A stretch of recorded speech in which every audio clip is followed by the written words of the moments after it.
Good evening and welcome to Tucker Carlson Tonight. So much going on right now in the news. New developments from every direction. Much of it seems unrelated, a lot of it shocking. Here's the way to understand it. In an election year, everything significant that happens is about the election.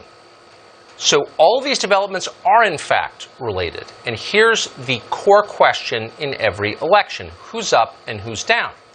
As of tonight, the president is down double digits in the polls, and there's not much question about why that is.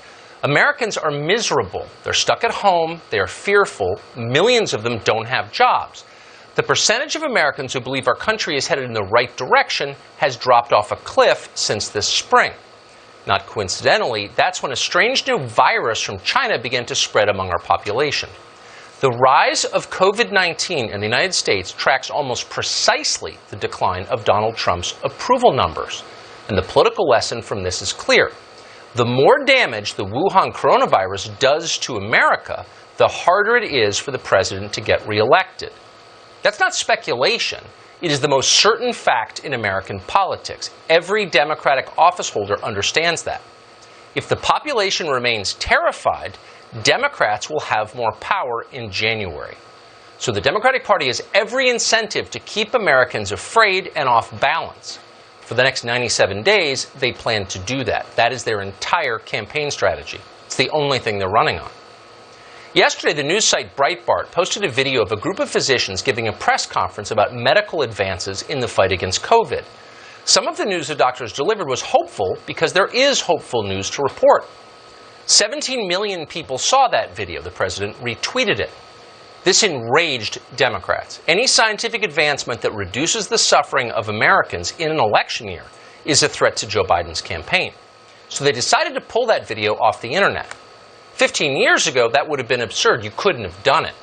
This was America. You weren't allowed to ban a news story just because it might hurt your candidate's poll numbers. In any case, it was impossible. There were too many news outlets then. No one could control them all. That has changed. While the rest of us were sleeping, or in the case of so many of our senators taking payoffs from Google, a tiny number of left-wing corporations took virtually complete control of all news and information in this country. Now, if Democrats want to erase a politically inconvenient news story fewer than 100 days before an election, they can do that. And they did do it. Big tech censored science. They pulled the video of doctors in lab coats talking about coronavirus research, and they hid that video from the public. That's exactly what the Chinese government so often does, except when Silicon Valley erases your freedoms, they lecture you as they do it. They've got all the ruthlessness of Chinese authoritarians, but with double the self-righteousness. It's the American version.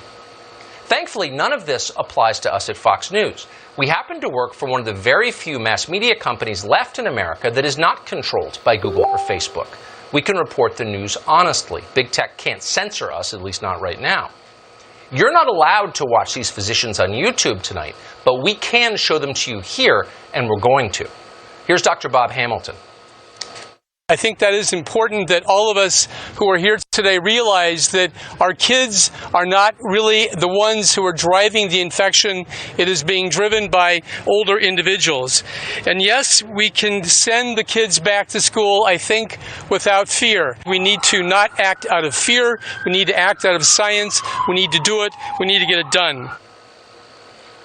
What you just heard is not a crackpot theory.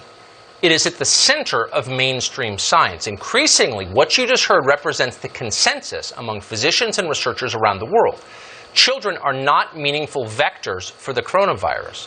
Worldwide, there is not a single recorded case of a student infecting a teacher with the virus. Not one case. And that's why so many nations around the world are reopening their schools this fall. But we're not. We've got a presidential election in November. Children must suffer so that Joe Biden can win that election. That is the imperative, the political imperative driving our so-called health policy. But you're not allowed to know that, so they pulled the video telling you that. Here's another physician from the same press conference called Dr. Stella Emanuel. There is a cure for COVID. There is a cure for COVID. It's called hydroxychloroquine, it's called zinc, it's called Zithromax. And it is time for the grassroots to wake up and say, no, we're not going to take this any longer. We're not going to die. Dr. Emanuel's claim is harder for us to endorse. Is hydroxychloroquine part of a cure for the coronavirus? We don't know the answer. We do know that many frontline physicians around the world have prescribed hydroxychloroquine and continue to prescribe it. We've interviewed some of them on the show. The drug appears to show promise in treating some early-stage patients. That's good news.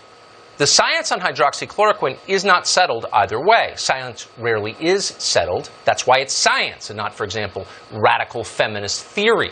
Science is constantly evolving as we test and retest our assumptions against observed reality. That's the whole point of science. Unfortunately, reality is not the point of politics. Winning is the point of politics, so they scrubbed that video. Here's more of it. My message to Dr. Anthony Fauci is, when is the last time you put a stethoscope on a patient? That when you start seeing patients, like we see on a daily basis, you will understand the frustration that we feel. And you need to start feeling for American people like we, the frontline doctors, feel. And you need to start realizing that they are listening to you. And if they are going to listen to you, you got to give them a message of hope. Oh, that clip enraged them. Because above all, you must never mock the sainted Anthony Fauci. Under no circumstances can you note that Dr. Fauci is in fact very often a hypocritical buffoon who refuses to admit what he clearly doesn't know. If you say that out loud, they will cancel you. Fauci is too useful to the Biden campaign. So until November, Fauci's word must be law even when it doesn't make sense. Criticize Fauci and you will disappear from the internet.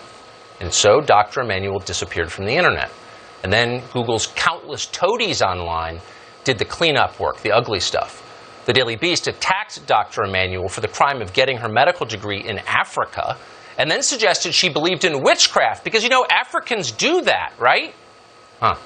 So political correctness is fine with the Daily Beast most of the year. But this is election season, so Dr. Emanuel must be destroyed. The Daily Beast was happy to help achieve that. So, by the way, were the think tank libertarians, including some still posing as conservatives, people you read, people who work for places you probably have sent money to. You saw them on Twitter today, helpfully reminding you that this variety of censorship isn't really censorship because the government isn't doing it. Oh. They didn't explain exactly why that distinction matters to anyone. In fact, censorship is always bad, whether it's imposed by Congress or whether it's imposed by monopolies that only exist because they receive special carve-outs granted to them by Congress. It doesn't matter. Censorship is always wrong. Censorship does not improve public health. In fact, it threatens public health. The authorities responsible for containing this pandemic clearly have failed. We know that. Some of them are decent people. They're trying their best. But despite their efforts, they have frequently been wrong. We know that because it's on tape.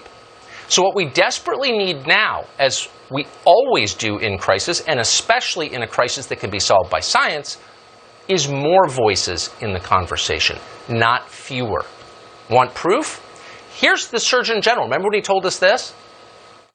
What the World Health Organization and the CDC have reaffirmed in the last few days is that they do not recommend the general public wear masks. Wearing a mask improperly can actually increase your risk of getting disease. Oh, so masks are dangerous. Right. That wasn't very long ago. Now masks are mandatory, and the cops will nab you if you're not wearing one. What does this tell us? It tells us what we already knew, if we were honest, which is that scientific consensus changes. That's the point. As we learn more, our conclusions change.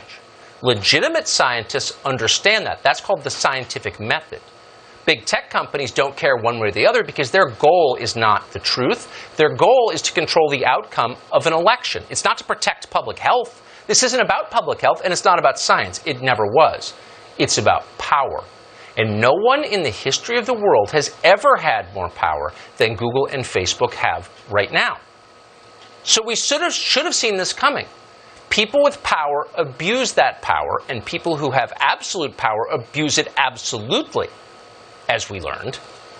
Alex Marlow, for one, did see it coming. He runs Breitbart. We talked to him about this exact question more than a year ago.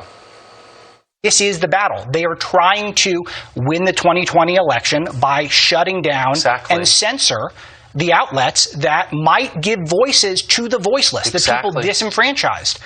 You really think you're going to get reelected president if nobody can hear your message? Absolutely. They see this crystal clear, and that's why they're trying to shut down you and me.